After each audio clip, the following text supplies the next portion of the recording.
د وحدت نیوز قدرمنو کتونکو مونږ بیا نن درکوو یو بل بریکینګ نیوز. په افغانستان د مرکزي ښار کابل کې چې کوم دارالخلافه ده په هغې کې د روس امبسۍ ته مخامخ خودکش حمله شوې ده، ځانمرګې حمله شوې ده چې پکې ګڼ شمېر کسان مړه او ژوبل دي. دې حوالې سره چې زموږ د وحدت نیوز افغان ډیسک مشر حضرت یوسف مونږ سره موجود دی. یوسف څه اطلاعات راغلي دي اوسه پورې څه ډیټیل دي د ځانمرګې دمکې چې کومه ده؟ بالکل ناصر داوړ صاحب اطلاع دا ده چې کومه د روس RT خبري اداره ده چې کومه سرکاري خبري اداره ده نو د هغې تر مخه د کابل کې چې کوم د روس سفارتخانه ده د هغې په دروازه کې خودکش حمله شوې ده او په دغه خودکش حمله کې تر دې وخته پورې اطلاعات دا دي چې په دې کې د دوو روسیانو په شمول باندې روسي ډیپلومیټانو په شمول باندې په دې حمله کې 20 کسان هغوی وایي چې په دې کې تر اوسه وژل شوي دي. خو بل طرف ته چې کوم د کابل پولیس دي نو هغوی بیا په دې اړه باندې کره معلومات نه دي ورکړي چې په دې حمله کې څومره خلک جوبل شوي او څومره مړه شوي دي. خو بهرحال چې کوم د کابل پولیس دي نو هغوی هم د دې خبرې تصدیق کړی دی چې او د روس د سفارتخانې په دروازه کې یو خودکش حمله شوې ده.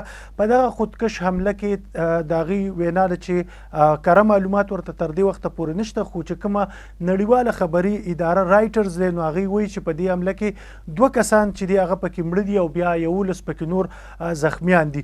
د کابل پولیسو وینا ده چې د خودکش حمله کوونکی چې کله د روس سفارتخانې ته ورتلو نو هغه په دروازه کې چې کوم د سفارتخانې محافظانو یعنی طالب جنګیالي هغه په نښه کړی دی، پیژندلی دی او هغه باندې ډزې کړي، هغه یې وژلی هم دی. خو بهرحال د چاودنې په وجه د خودکش حملې په وجه باندې مرګ ژوبله اوښتې ده. تر دې وخته چې موږ ته کوم معلومات رارسېدلي نو د هغې تر مخه په دې کې د 2 روسانو په شمول باندې 20 کسان پکې وژل شوي او ګڼ شمېر نور کسان په دې حمله کې ژوبل شوي هم دي. یوسف بیداره ته وایه د دې خودکش ذمهواري چا قبوله کړې ده؟ بالکل ناصر داوړ صاحب تر دې وخته پورې خو د دغه حملې ذمهواري چا نه ده قبوله کړې. خو د دې نه وړاندې که بیا موږ وګورو نو په کابل او د افغانستان په نورو ښارونو کې د طالبانو د راتګ نه پس چې کوم تیر کال هغوی په اګست په میاشت کې په افغانستان واکمن شوي نو د زیاتره بمي چاودنو او خودکش حملو دغسې نوعیت چې وي نو د هغې ذمهواري داعش ډلې په غاړه اخیستې ده. داعش نه یوازې دا چې طالبان په نښه کوي بلکې دغه چې دي شیعګان نو هغوی هم د افغانستان په مختلفو برخو کې په نښه کړي دي. خو دا یوه د عالمي نوعیت اوس یوه بله واقعه مخې ته راغلې ده چې په دې کې د روس سفارتخانه په نښه کړې شوې ده.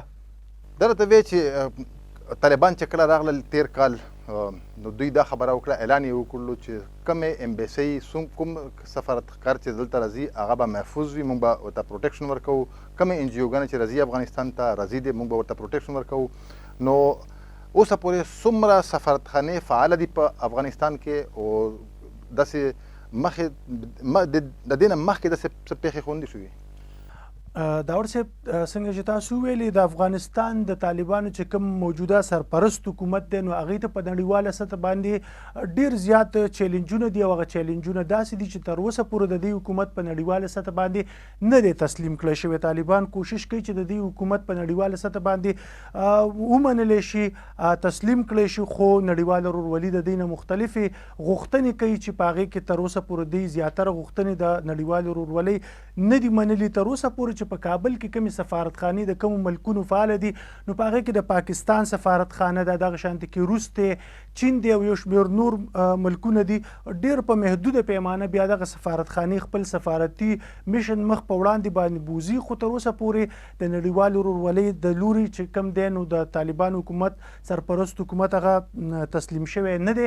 نو په دې وجه باندې دغلته کې د هغوی سفارتخانې هم د ویسټرن کنټریز چې زیاتره دي هغه غیر فعاله دي. خو اوس چې دلته کې دا کومه حمله وشوله نو د دې دپاره د طالبانو دپاره د دې په وجه باندې په نړیواله سطح باندې نور هم به چیلنجونه مخې ته راځي.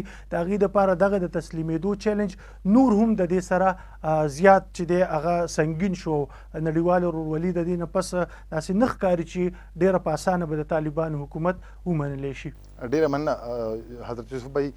قدرمنو کتونکو داسې حوالې د افغانستان کې خصوصا چې کوم د وحدت نیوز یو پہچان دی چې څومره د حوالې سره اپډیټ راځي موږ به تاسو ته رسوو. موږ سره اوسئ.